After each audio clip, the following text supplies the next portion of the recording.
Soldiers from North Korea, soldiers all the way from Africa were fighting this war where they had absolutely no clue about, let alone any ideological moorings whatsoever. This was a war that pretty much divided the world.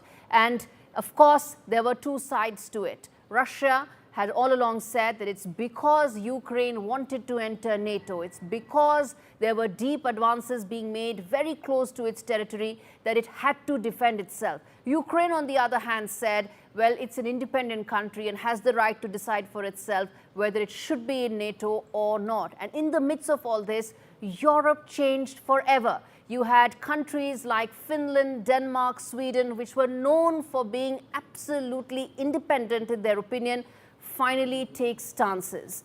But what has happened in this last 3 years is there's been a change of guard in the US, and with that, a change of position. But before we get any of that, I want to play out this report that tells the viewers what really happened, and then we get you voices on ground from Russia and Ukraine, and then we move ahead. But first up, that report.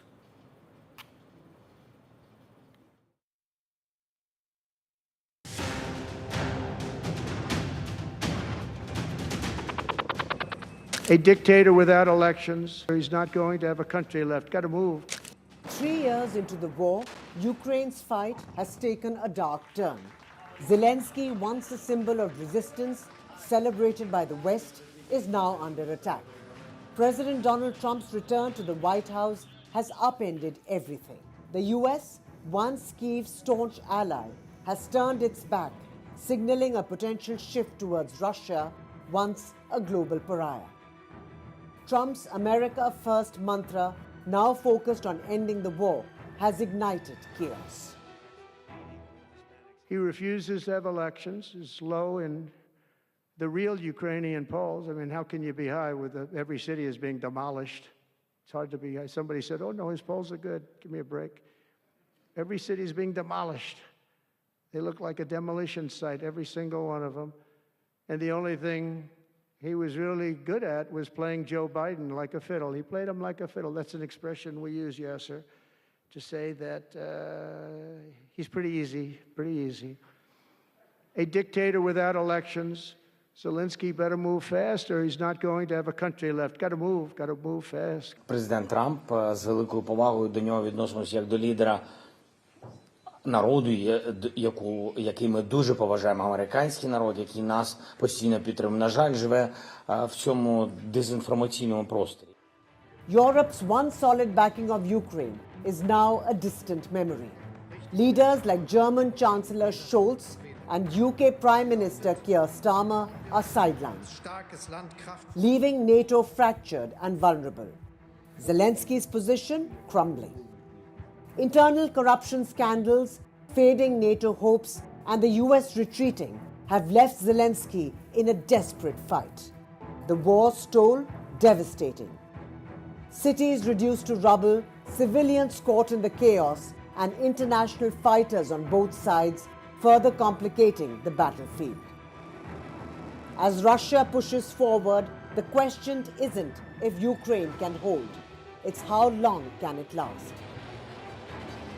With Russian advances and relentless missile strikes, the future is uncertain and the death toll continues to rise.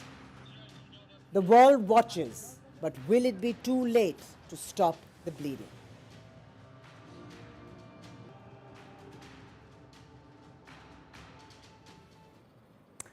Okay, on the eve of the third anniversary of the war, there have been fresh shelling that's taken place.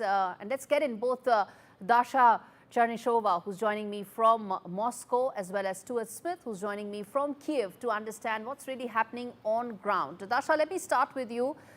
There's been very important commentary that's come in from Moscow saying they don't want quick fixes, they want a long-term solution. Tell us what's the mood like on ground in Moscow on the third anniversary of what was essentially a military operation. Yes, indeed. Among the Russian establishment, the politicians, there is a very clear understanding that time for the negotiations is here and those talks are now beginning, but also the outcome of those talks is quite uncertain. What Moscow is pushing for is to address the so-called root causes of this conflict in Ukraine. And with regard to that, the Russian officials have explained many times that this is the stance of Ukraine when it comes to any sort of military blocks. So Russia is concerned about any possibility of Ukraine being further dragged into the NATO orbit, and Moscow wants this issue to be addressed and some sort of legal guarantees that would prevent that from happening. Another thing that we can certainly understand from the Russian side is that in the negotiations they had with the American side last week in Saudi Arabia, they have not heard any plan from the Trump administration with regards to the Ukraine settlement. So this is still the work to be done. The Russian Foreign Minister, Deputy Russian Foreign Minister Sergei Ryabkov has said on Monday that any ceasefire to the conflict in Ukraine would not be a guarantee of this conflict not erupting once again. So they do want to make sure that there is the lasting solution worked out, that this is ironclad, that this is legally binding, and that will be preventing this conflict from erupting once again, because the fear in Moscow is that certainly these conflicts that is so close to the Russian borders will not be fixed in the manner that will provide for any sort of lasting solution. So this is the sentiment among the Russian elites. Speaking about the Russian population, you can definitely see another tendency. There is the overwhelming desire for the end of this conflict. Okay. No matter who you ask, whether those who support the conflict, whether those who disapprove of the start of this operation, the vast majority of Russians would be seeking an end to the conflict and the start of the negotiations. Indeed. Let me now come to you, Stuart. The world has, or at least the main world leaders, those from Europe, have come to Kiev. They are, of course, standing with Ukraine in solidarity. But much of Europe doesn't really have a solution right now for this conflict, does it?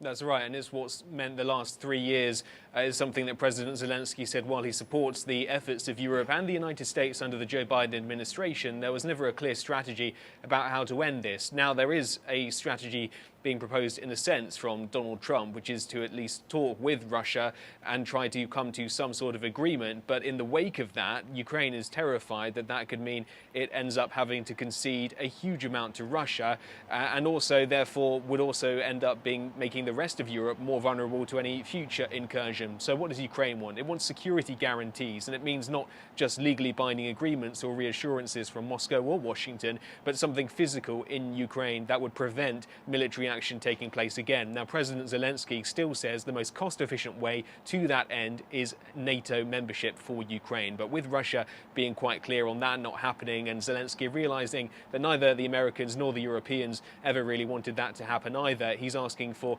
peacekeeping forces in Ukraine from both the United States and Europe. And that's hard right now because the United States says it doesn't want to provide any peacekeepers on the territory of Ukraine. So UK Prime Minister Keir Starmer and French President Emmanuel Macron in Washington this week to try to convince Donald Trump that as long as Europe puts up some troops, then the Americans should as well, as part of any ceasefire agreement. But still really early stages, everyone recognises into these talks, and it's still not clear whether Moscow is seriously considering peace or not, considering, as you said, that it has managed to make advances over the past 3 years. Last year alone, 4 times the size of Kiev in terms of territory was taken, and Ukraine is struggling to push back Russian forces still, though that advance is creeping.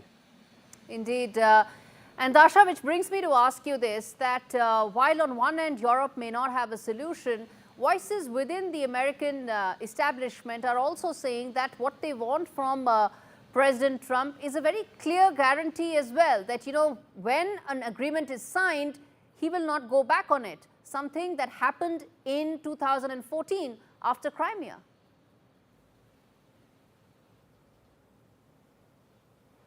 Well, in Russia, there is the understanding that there will have to be some sort of arrangement that will be using the balance of interest. And that's, again, according to the Deputy Foreign Minister, Sergei Ryabkov. But with that said, we have so far heard only what Russia is demanding, what Russia is not ready, that Russia is not ready to concede any territory to the Ukrainian side, that it wants security guarantees, that it wants demilitarized Ukraine, neutral Ukraine, but no word with regard to what Russia could be given in exchange if we are talking about any possible negotiations, because that is, according to political analysts, the essence of talks. But at the same time, the very clear picture that we are getting from Moscow is that this is a very early stage of those talks, and all of the components are yet to be put together. When we speak about this conflict in Ukraine, Russia has been saying that the security architecture in Europe has crippled. So this solution for Ukraine should also be part of a wider deal for the European security. Obviously, if you ask the Russian businesses, they would like to see some sanctions relief as well. But if you talk to the Russian authorities, they would all say that Russia can deal and can live even under those sanctions, once again stressing that the Russian economy has been showing not only the signs of resilience, but also the growth of over 4% over the course of the past years. So not only in Russia, there is a sense that Russia can go on with this conflict, and it is the desire on the Western side to bring this conflict to an end that is needed. Okay, so appreciate Dasha and Stuart for joining me. The fact is, yes, Russian war machinery has survived 3 years of a tsunami of sanctions. I don't share Dasha's view as to whether it can go on indefinitely, but yes, it's done better than what maybe some of the Western analysts may have expected 3 years back. To talk more on that and what lies ahead in terms of the new US-Europe relationship, the new US-Russia relationship, is going to be Sir Martin Sorrell. He's joining me live to talk more about this. And before I deep dive into it, sir, you're a man of advertising, you're a man of PR, you understand the importance of taking those timely breaks. Stay with me, I'm going to be back in just a minute with this commercial break.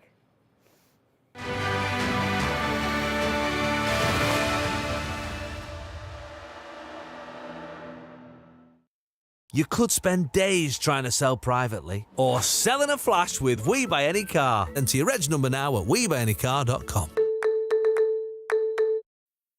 I'm a simple man, but now I'm in my 50s, things are getting a little more complicated.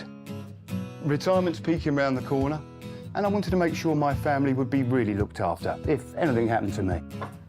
That's why I decided to learn more about over 50s life insurance from Cover Today. They're the only over 50s life insurer with no waiting period. Unlike other insurers who could make you wait up to 2 years, with Cover Today, you're fully covered from day one. And you're covered for the whole of your life. Plus, unlike other things in life, the price never goes up. Learning more couldn't be simpler. Go online or talk to their friendly UK team in just one phone call. Cover Today are the only over 50s life insurer with no waiting period and no annoying trips to the doctors either. Now I'm with Cover Today, I can get on with something much more interesting. Plus, you get your choice of a £125 gift card. To find out more about Cover Today, call our friendly UK team on 0808 143 4774 or visit covertoday.co.uk. Sign up and start saving with Quidco today.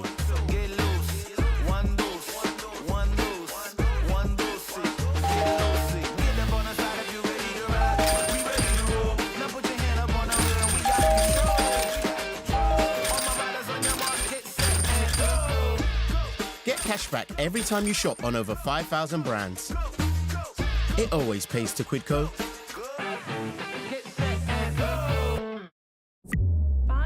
Friendly Italian restaurant with outdoor seating nearby, and text it to Luca.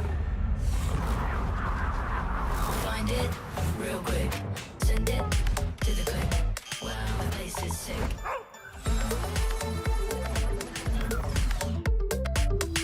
Get the Samsung Galaxy S25 Ultra with Galaxy AI for just $56.99 a month with club card prices. It pays to be connected. Search Tesco Mobile. Every little helps. Sitting quietly while your car is made all shiny. Downtime can be just fine too. Ready meal is piping hot. Waterproof on the loo. Just enjoy your back tattoo. Tea break, face break, maybe even watch the ad break. Sometimes it's not time for some tombola, right? It's enjoying lasagna time, chilling with a book time, or time to visit your nan time. Put the phone down.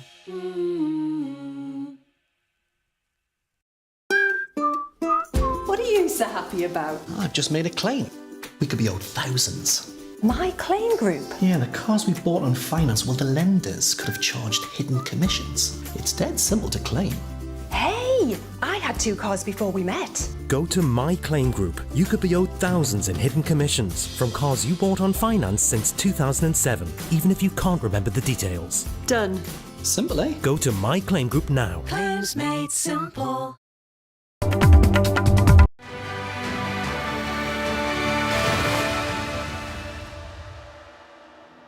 Welcome back. You're watching our special edition of the 3 years of the Russia-Ukraine conflict. Joining me is Sir Martin Sorrell from London to talk about where do things stand. As things stand right now, sir, we are nowhere closer to this war ending than what we were 3 years back. All one can now hear is a lot of moral outrage by European leaders who've descended in Kiev. But outrage they can all have, but they don't seem to have solutions. Well, to be fair, the difference is that we now have some form of contact between the US and Russia, which we've not had under the Biden administration. I mean, for good or bad, that's what we have now. And I think communication or some form of communication may not be satisfactory from President Zelensky's point of view or the Ukrainian point of view, or indeed from the European point of view, but at least we have some contact and some involvement from the US and Russia. And I think that is the change that's taken place. Whether this will lead to a settlement, as you're suggesting, is another question, because there are a number of extreme positions on both sides, and it sounds as though the initial positions will make it extremely difficult to get there, whether it's membership of NATO, return of territory that's been taken by the Russians either in 2014 with Crimea or indeed the Donbass. We'll have to see. But I would sort of disagree a little bit with you that at least we have communication. We need that. We've seen that in the case of US and China, that when we have communication, there's more chance of us being together. You referred to the fact that I'm from the advertising industry and communication works. And if you don't have it, it doesn't work. You think that in hindsight, maybe these communication lines should have been established earlier? Yes, I definitely do. I draw the parallel with US and China. When we didn't have the communication, it was extremely dangerous. I mean, mistakes can be made on either side, and there can be miscommunication or misunderstandings if there's no communication. So I think it is much better that we have communication. Obviously, President Trump has been very tough on Zelensky and has said some very tough things about him and his position. And we'll have to see how this shakes out. I think on the other side, as a number of people here in the UK, the ex-intelligence community have pointed out, that the Russian economy is not in good shape. The Russians have lost, I've seen estimates, huge estimates. I think you've included those figures in the program. Last week in Miami, I think President Trump suggested that 900,000 Russians and 600,000 Ukrainians had either been killed or injured in the 3-year conflict so far. I don't know whether those numbers are accurate or not, but whatever the number is, it's a huge toll. It's a huge human toll on a war. Human toll.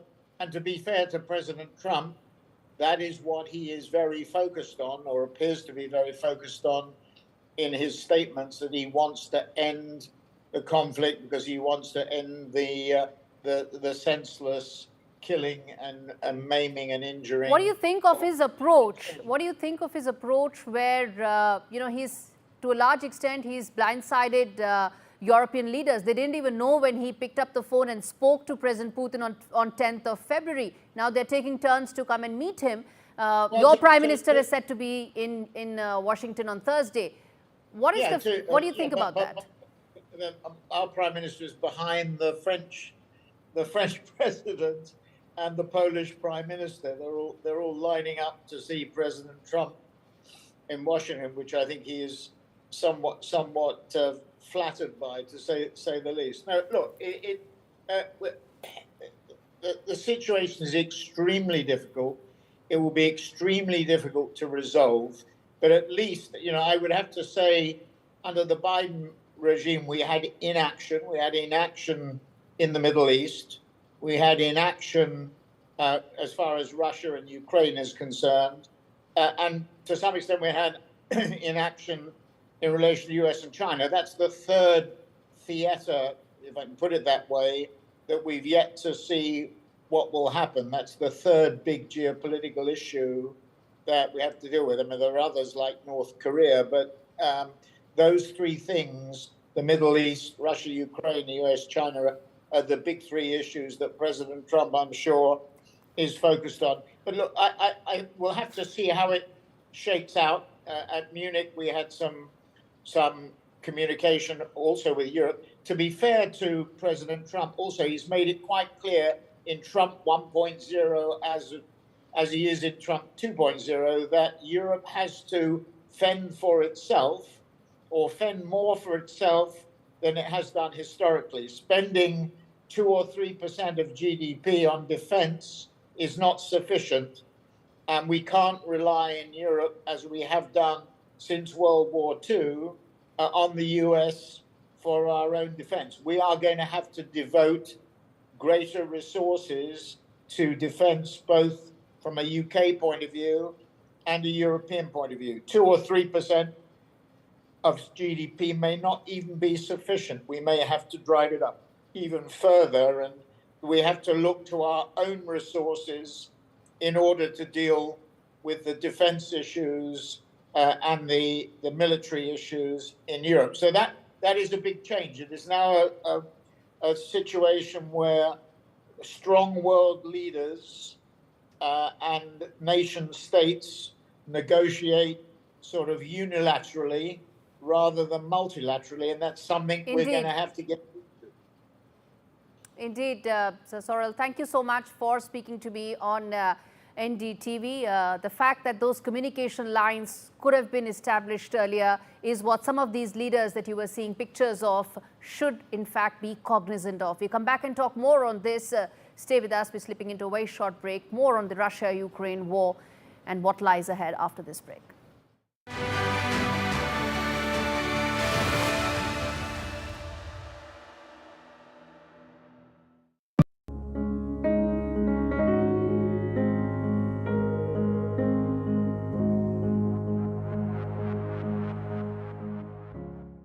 From tech titan to global philanthropist, Bill Gates has had a huge impact on the lives of millions across the world. As the co-founder of Microsoft, he's in a sense defined what personal computing has been for all of us. The vision that he had of the personal computer way back in the 70s and its evolution and the transformation of Microsoft has been fundamental in terms of tech, in terms of IT, in terms of the entire sector. And it's time now for Mr. Gates to pen his thoughts down, which is why he's come out with this. This is the first of 3 books.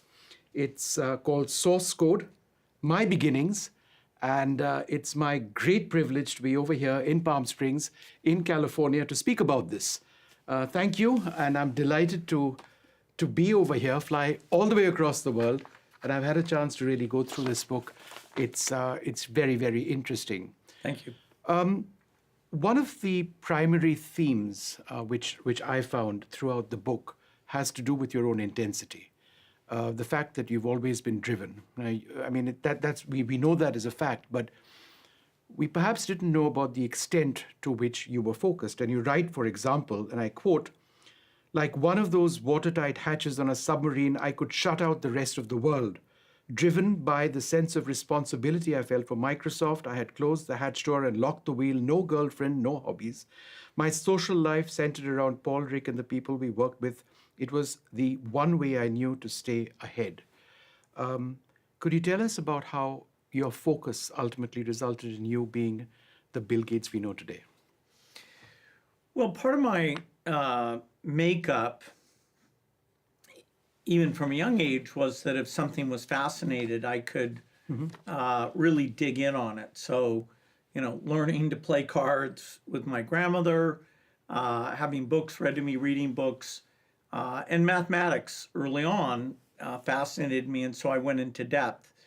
But then I took that to a new level when I started Microsoft, because I knew, there'd be other people trying to do software, and I decided, no, I'm going to make sure we stay ahead. I was always kind of worried somebody else would do well, and so during my 20s, I was really monomaniacal, not only using that ability to focus, but kind of making sure that software was the only thing that I focused on.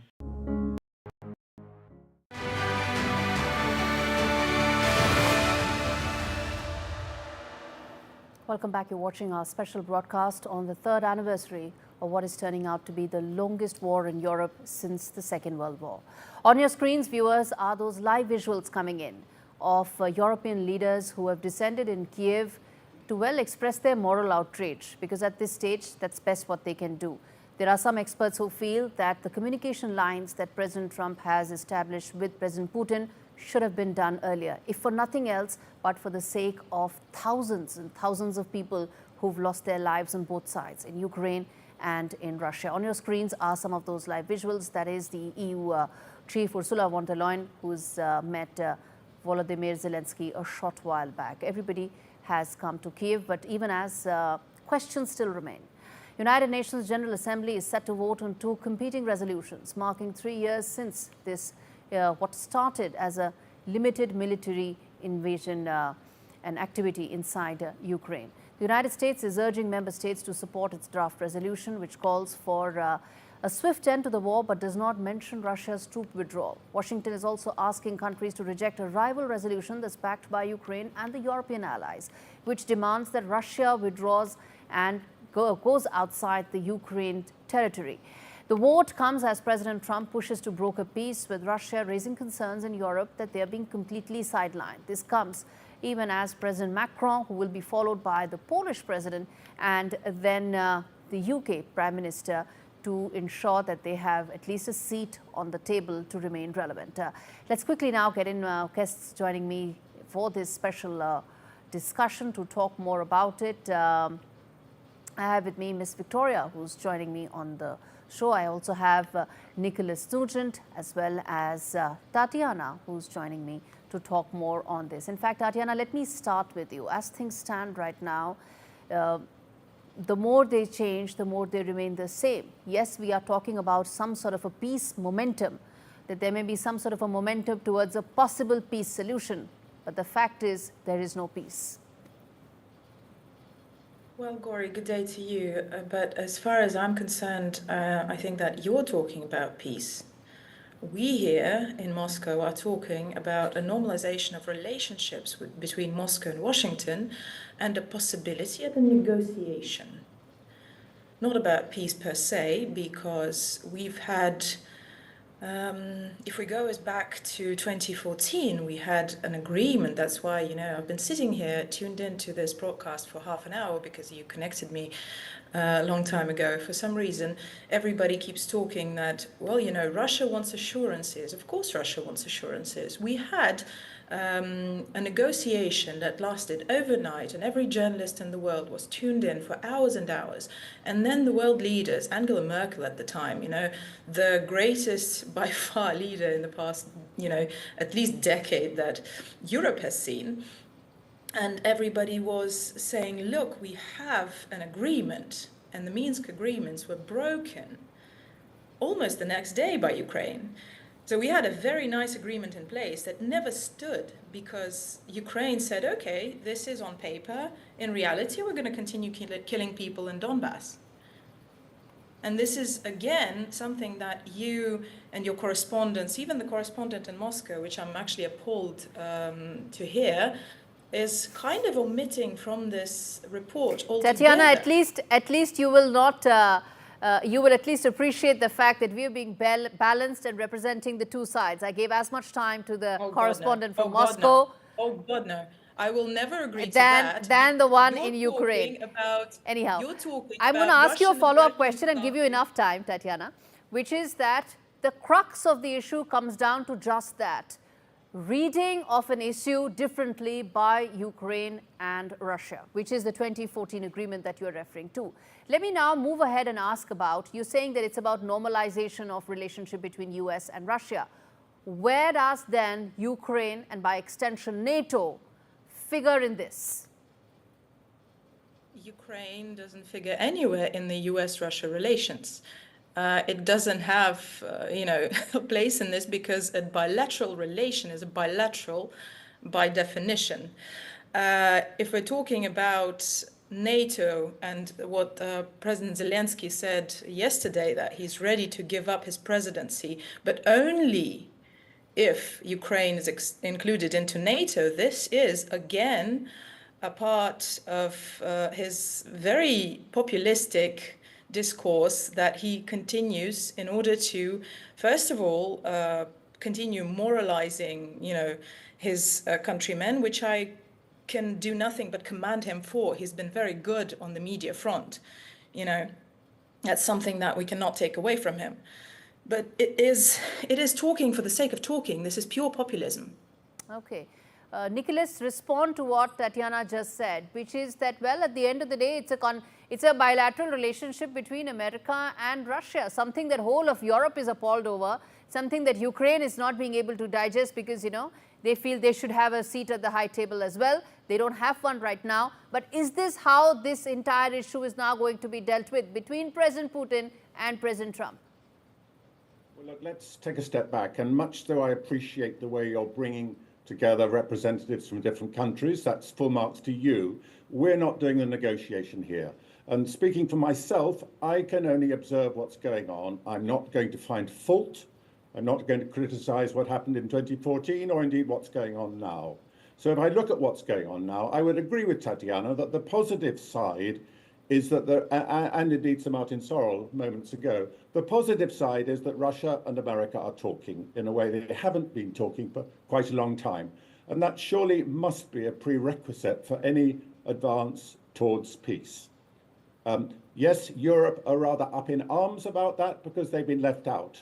But we've got time. Things will change.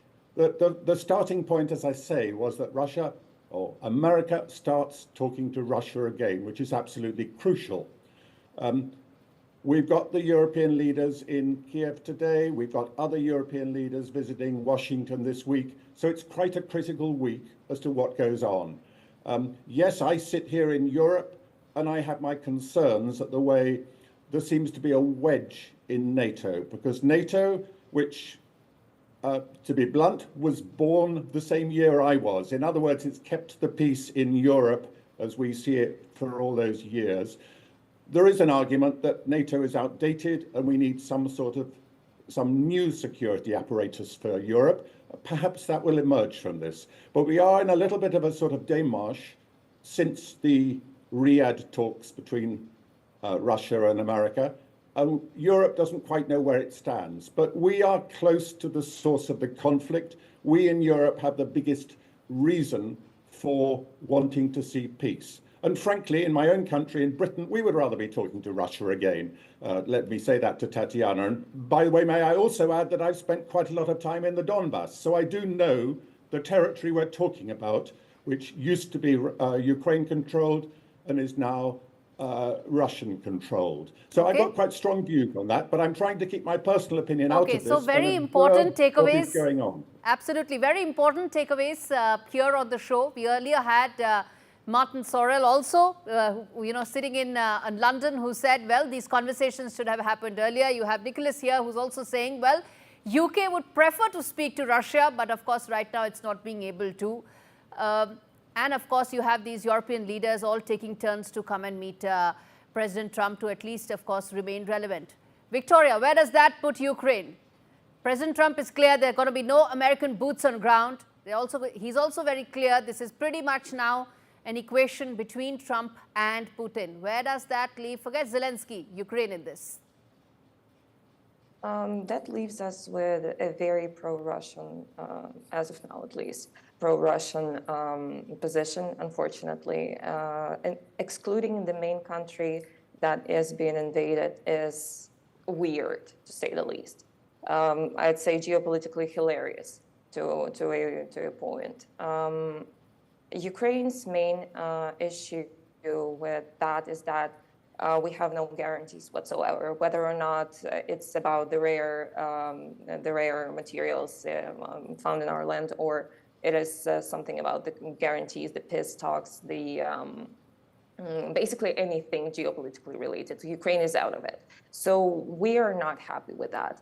It repeats over and over again, and we know to what result it led previously in 2014, and it's not satisfactory, and we have this war right now because of those talks. We are in danger of repeating that mistake again. Okay, I'll give a chance to Tatiana to respond. Only one request, let's not make it a slanging match, but Tatiana, I give you the chance to respond to what was just said by Victoria. Well, I don't see how you would consider what I said a slanging match. Look, Victoria's, again, twisting the reality, unfortunately. Yes, we did see what the 2014 talks resulted in. It resulted in the increase in the anti-terrorist operation, as Kiev called it, which was basically killing Russian-speaking population in the Donbass, which is, again, what led to the Donbass and to other regions. Let us not forget there were 4 regions of Ukraine that demanded or requested to join Russia, which was then why this special military operation started, because these regions joined Russia, they voted, and we are still defending that population that asked to join the country. So let's please keep that in mind, you know, when it comes to your very balanced broadcast. Okay. You know, Nicholas, then let me ask you this question that, you know, you mentioned about the fact that Europe needs to now, of course, invest more in terms of its security. Even the bare minimum 2% of GDP that NATO has mandated is not being addressed to by several European leaders. In the wake of the fact that America has made it absolutely clear that there will be no boots on ground for America, no guarantees being made, and America will not be funding any security guarantees in Europe, specifically for Ukraine. Are we then looking really at a ceasefire agreement which would just become the permanent solution? Or are we really hopeful of a long-term peace solution here? Well, to your first question, I would say I simply don't know. To your second question, yes, I hope we're looking at a long-term ceasefire peace. Obviously, that's the prize. That's what everybody wants, an end to this interminable war, 3 years on. But you're trying to get me to predict quite what's going to happen, and I've no idea. We're getting all sorts of suggestions of a peacekeeping force, but where does the peacekeeping force go? Along the front line, the current front line? And if so, who should be making up that peacekeeping force? Should it be from one side or the other, or should it be neutrals? I would be inclined to say it should be made up of people from countries not involved in the conflict. But what do I have to say? I mean, I'm just speculating, or indeed I'm reading the speculation. Whatever's going to happen is going to happen in stages, and we've seen stage 1. As I say, the Americans talking to the Russians is stage 1. Stage 2, you could say, is pressure from the Europeans towards the Americans not to exclude them. But at what point Russia and Ukraine talk to each other, I don't know. Is that going to be within a week or two, or is it going to take rather longer? Because you're not going to begin to solve this conflict until the two participants are talking to each other. It's really a question in my mind as to how we get to that point, who forces people to that point. And that's why I'm being quite positive about the fact that Mr. Putin is talking to Mr. Trump. That seems to be the beginning of beautiful friendship. America, let's say America talking to both sides. Yes, it doesn't look like it has a very cozy relationship with Ukraine at the moment, which is disappointing to those of us who are close to the source of the conflict and are very keen to see an end to it. All right, I have to leave it there. Thank you so much, all three of you, for taking out the time and joining me on this special broadcast. And viewers, if there were any doubts about President Trump's view of the Ukraine war, America's support of Kiev's fight against Russia, he put them at rest last week. He lashed out at President Zelensky, who less than 3 years ago, well, received a standing ovation in Congress under a different president. And now you have the new president calling him a dictator, accusing him of corruption. A lot has changed, but what all, this report tells you in detail. Modestly successful comedian. He refuses to have elections, is slow and a dictator without elections. He's not going to have a country left. Got to move. In 2022, when Russia launched its brutal invasion of Ukraine, the world rallied behind Vladimir Zelensky, casting him as a hero. Fast forward to today, the current US President Donald Trump is flipping the script. After US-Russia talks in Saudi Arabia that Ukraine claims were organized behind its back, Trump accused Zelensky of being a dictator without elections, even claiming Ukraine started the war. Trump, through his latest remarks, has painted Zelensky as a con artist who manipulated the United States into pouring billions into a war with no end in sight, while also accusing him of playing Joe Biden like a fiddle. Modestly successful comedian was playing Joe Biden like a fiddle. He played him like a fiddle. That's an expression we use, yes, sir, to say that he's pretty easy, A dictator without elections. Zelensky better move fast or he's not going to have a country left. Got to move fast. But Zelensky did not start this war. He is the victim of an unprovoked Russian invasion, and the US supported him because his country was under attack, not because of some grand manipulation. So analysts highlight that Trump's rhetoric goes beyond criticism. He's rewriting history, blaming Zelensky, not Putin, for the devastation. And as Trump pushes for a dramatic shift in US foreign policy, Ukraine fears that with these rapid developments, American support could wane. Президент Трамп з великою повагою до нього відносимося як до лідера народу, який ми дуже поважаємо, американський народ, який нас постійно підтримує. На жаль, живе в цьому дезінформаційному просторі. Trump's allies, though, are speaking out. Mike Pence, his former vice president, slammed his revisionism, calling it a dangerous distortion of the truth. But on the other hand, Trump's comments are getting praise from Moscow, with Putin's allies applauding him for attacking Ukraine's leader. This marks a major shift. US presidents may not always agree with their allies, but they don't often openly turn on them. Trump's words may not just be an attack on Zelensky, they could be setting the stage for a radical departure from America's current stance, leaving Ukraine vulnerable. Meanwhile, recent polls in Ukraine indicate that Zelensky's approval ratings are around 50%. So what does this mean for the future of US-Ukraine relations? Will this sharp rhetoric signal the beginning of a major geopolitical realignment? Well, only time will tell, but one thing is clear. Trump is rewriting the narrative, and it's one that could have lasting consequences. Parmeshwar Bava for NDTV. Okay, on your screens, viewers, are those live visuals coming in. As I said, European leaders are in Kiev, and they are showing their solidarity with the Ukraine cause. Some of those leaders are on your screens, and in fact, President Zelensky is now speaking as well.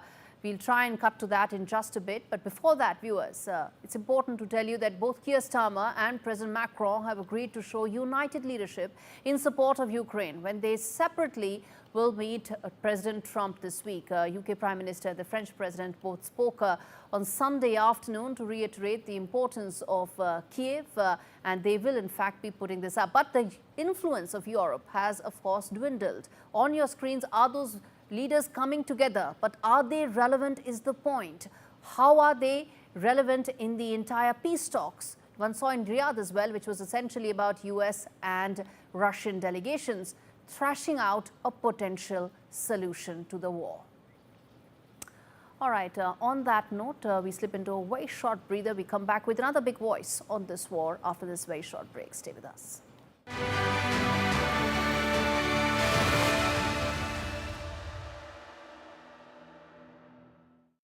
The cost of living crisis is affecting us all, but the impact on Hawela's family is devastating.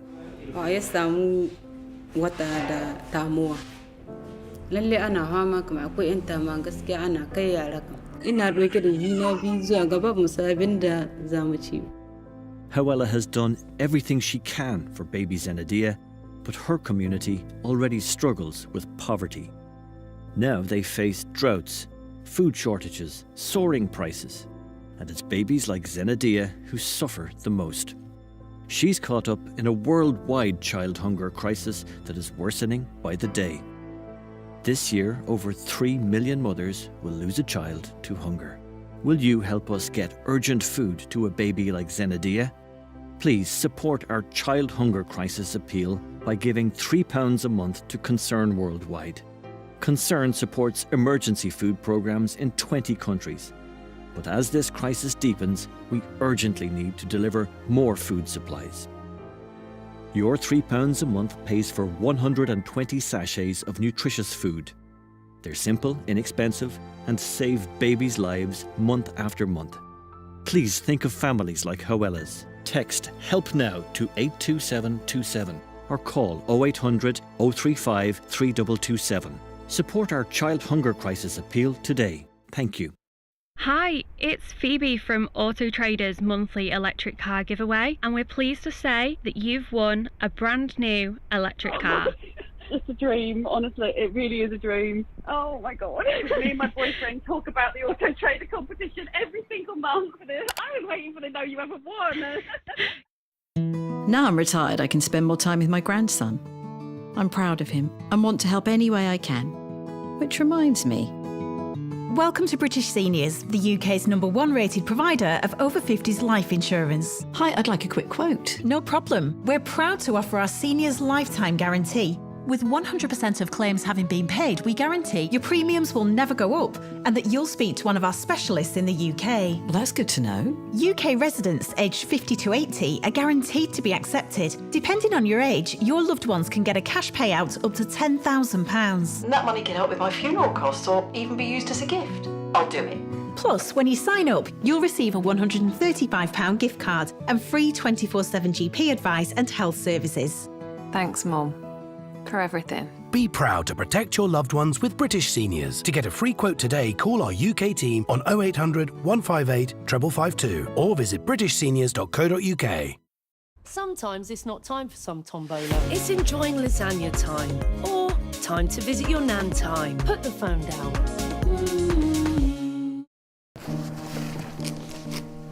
I'll fix him, love. Poor pet. Just shows you never know what's going to happen. Which reminds me, I need to protect the life we've built. That's why I'm looking into Smart Family Life Insurance. Hi, I'd like a quick quote, please. OK. You can choose a benefit amount up to £750,000, depending on your age.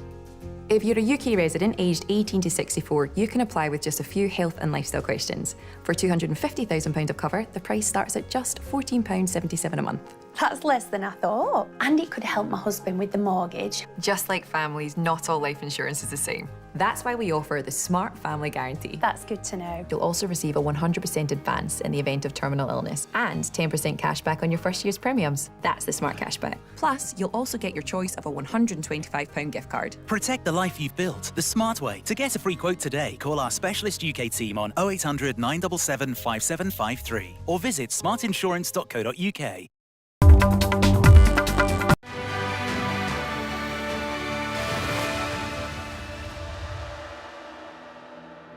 All right, viewers, we are now joined by Kurt Walkers, a former U.S. envoy to Ukraine under President Trump's earlier administration. He joins me live from Kiev.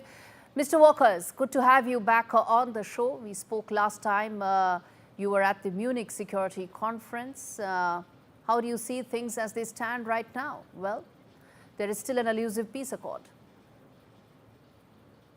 Well, thank you very much. I'm speaking with you here from Kiev, Ukraine. I'd say the mood here is a combination of hope and dread. There is hope that 2025 may in fact bring an end to this war, or at least some kind of peace. But there's also dread that Ukraine may end up being forced to pay a very high price for a temporary and unjust peace. And so there is concern about that. The new things are that Putin is in his weakest position that he has been since this war began. Ukraine has gradually rebuilt some strength, I would say, including in its own homegrown defense industry, but it faces difficulties with manpower and the population is very tired. And then you have US President Donald Trump, who is determined to push for an end to the fighting this year, but the details of where that really goes beyond an end to the fighting are still not very clear. And this is going to result in some kind of negotiation. And of course, Putin is insistent on demanding Ukraine's full surrender. Okay, so you are in Ukraine. Tell us, how are Ukrainians really feeling right now, considering that they've pretty much been left out of this entire peace talk so far? Well, there are a lot of consultations between the US and Ukraine, also between the US and European allies. So it's not as if no one knows what the other's positions are and what they're thinking. And this is a bilateral channel for US and Russia to talk. The issue is not so much the fact that Ukraine is not physically at that table. It is that they don't actually trust or know what Donald Trump is going to do. And so they're concerned, as you say, that things might be discussed or agreed there that they would not be able to agree to. And then it would look as though they are the ones opposing a settlement rather than it being Russia that has unreasonable demands, which is actually the case. Okay. There seems to be some sort of a momentum in terms of the peace process. Do you share that optimism that there is a momentum now? Yes, I do. I think that's right. I think that President Trump has created that momentum. He's pushed for negotiations. He's engaged with Putin directly. He has made it clear that it is a top priority of his. And where I think this is likely to go is that there will be a ceasefire in 2025. There will not be a proper agreement with Russia because Russia will have unreasonable demands. And there will be an effort by Europe to help Ukraine deter Russia violating that ceasefire and launching new attacks, that there would be some kind of deterrent force, some kind of security assurances, and ideally some kind of US backup to that deterrence force, because Russia is not willing to make reasonable arrangements. That is what I think is likely to happen. And then we'll enter a period of time where we have a dispute, but perhaps one that is not being dealt with by military offensives. Okay. So then what really happens? Because, you know, US is very clear that they are not going to get, they're not going to give any of these security guarantees to Ukraine. Yeah, I think what is possible is you would have European NATO members having boots on the ground, so to speak, in Ukraine. They would be there in a training and equipping mission and assisting Ukrainians, especially with air defense. NATO countries, Poland and Romania, could potentially extend some air defense coverage over Western Ukraine from their own territory. You could have some NATO units in Ukraine that have air defense capability. And then the US would provide enablers, intelligence, reconnaissance. It would be able to provide air power in extremis so that if there were a need, the US could be considered an over-the-horizon presence. I think those things are possible, but they are not yet quite on the table. And I think that this is what Macron and Starmer actually want to talk with President Trump about. All right, Mr. Walkers, we leave it there. Thanks much for speaking to me. And as we wrap this special show, on your screens, viewers, are some of those discussions that you see where European leaders are trying to have some sort of a solution, hopefully. And on the other side of the screen are those remnants of how war has ravaged Ukraine and Russia in the last 3 years. Hopefully, these leaders will find a solution to end the misery.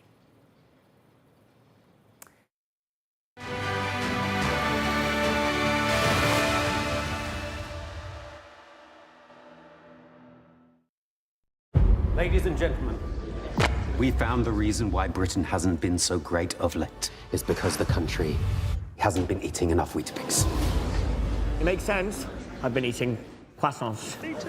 We should deliver Weetabix to where it's needed most, to whoever's in charge of fixing potholes. VAR. Yes. And drivers who park like this. Yeah. To Britain, we must say, have you had your Weetabix? What are you so happy about? I've just made a claim. We could be owed thousands. My claim group. Yeah, the cars we bought on finance, well, the lenders could have charged hidden commissions. It's dead simple to claim. Hey, I had 2 cars before we met. Go to My Claim Group. You could be owed thousands in hidden commissions from cars you bought on finance since 2007, even if you can't remember the details. Done. Simple, eh? Go to My Claim Group now. Claims made simple. I urgently need to ask for your help on behalf of animals at risk right now. With the pandemic came a surge in pet ownership. And sadly, we're now seeing a serious rise in neglect, cruelty, and abuse. Our services are being stretched to the limit. To make matters worse, our costs are soaring too. But we refuse to let animals suffer. So please, act now to help rescue the growing number of animals who've never needed us more. Please call or text the number on screen now to give £2 a month to the RSPCA. In one of the toughest times we have ever experienced, your gift will make all the difference to animals. You could help provide more life-saving treatment, food, shelter, and the loving care that many have never known. We know there are millions of you who, like us, care deeply and won't stand by while animals are suffering. We have to reach those trapped in a life of abuse and neglect before it's too late. Because for many, the RSPCA is their only hope. But we can only come to the rescue with the support of people like you. So please, will you help us be there no matter what? Call 0800 313 4392 or text RSPCA to 78866 to start your monthly gift today. Thank you. I like to think ahead. Make sure I've got all the right tools for the job. And now that I've turned 50, it means looking after what I've built. I'll be retiring down the line, and with the mortgage nearly done, I want to make sure that my lot will be protected if anything happened to me. That's why I decided to learn more about over 50s life insurance from Cover Today. They're the only over 50s life insurer with no waiting period. Unlike other insurers who could make you wait up to 2 years for full cover, with Cover Today, you're fully covered from day one. And you're covered for the whole of your life. Plus, unlike other things in life, the price never goes up. Learning more couldn't be simpler and can be done in just a few minutes. Go online or talk to one of their friendly UK team who will chat you through your options in just one phone call. And their claims process is really straightforward, so your loved ones will be looked after. Cover Today are the only over 50s life insurer with no waiting period. Get covered in minutes with no annoying trips to the doctor. With fixed monthly payments, prices start at just £4.42 a month. Plus, you get your choice of a £125 gift card. Cover Today has given me genuine peace of mind. And now that's done, I can get on with something much more interesting. To find out more about Cover Today, call our friendly UK team on 0800 470 4322 or visit covertoday.co.uk. The race to rescue 8 workers trapped in the Telangana tunnel for a third day takes a dramatic turn as water and sludge levels rise. The rescue ops slow down. Teams are on standby.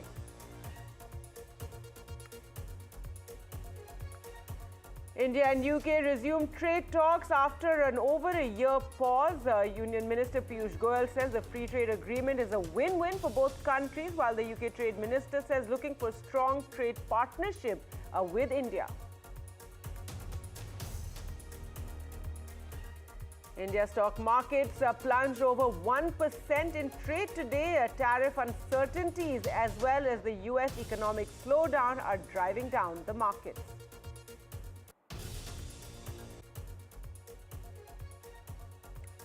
And it was there was glamour at the Mahakumbh today as both stars Akshay Kumar and Katrina Kaif visited Prayagraj and took a dip at the Sangam.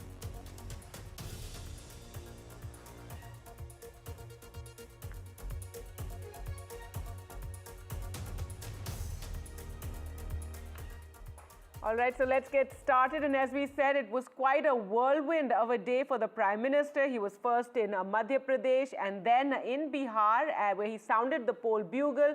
And now he is in Assam, where also his focus is on the election, the states due for elections of Assam and Bengal. So it's the Prime Minister's first visit, in fact, to Assam after taking charge for a third time, and there was a massive performance, as you can see there, a huge dance performance for the Prime Minister for the tea and celebration of the tea estates there and the tea industry in Assam. There you can see those visuals coming in. Well, let's go across to Ratnadeep now for more. And Ratnadeep, it's quite the performance there, the Jumoir Assam tea tribes tradition, this traditional dance. But yes, tell us more about what the Prime Minister said in his address.